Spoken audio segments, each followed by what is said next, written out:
The only thing that we know of what God reportedly is this book that describes his character and portrays what his commandments are, what his wishes are. How could anybody possibly claim this is inconsistent? I mean, people try to claim that he's just a loving God. Well, the entire Old Testament is pretty much a comedy of God's errors and anger. He creates two people, sticks them in a garden in the most absurd situation, says, "Don't eat from this tree." I realize that he was probably a first-time parent in this scenario, but I think even the dumbest parent would know what was going to happen there.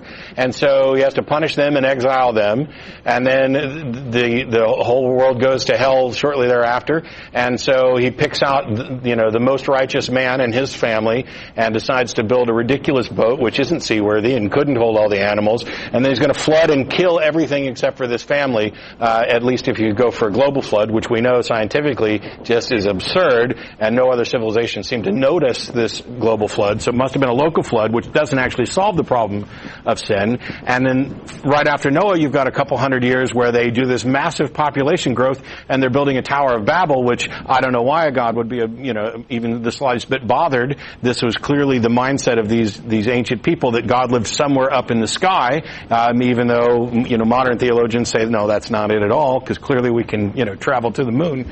I don't know if we waved to God on the way past, and that fails and falls apart. And so then God decides, instead of trying to save everybody, he's just going to pick out his one favorite tribe who happened to be enslaved, and I'm pretty sure they should have realized that there was a problem with slavery.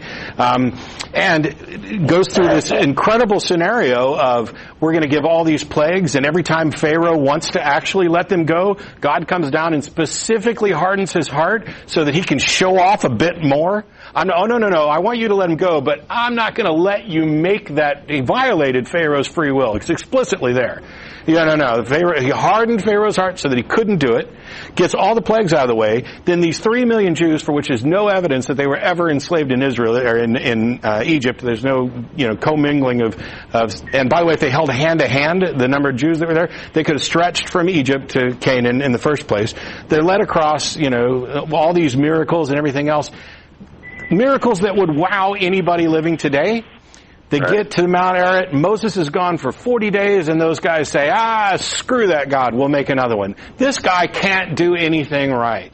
And yet he specifically chose this universe where he knew he was going to have to keep failing and keep killing and keep failing and keep killing until he picked out his little special group and sent them around to keep failing and keep killing.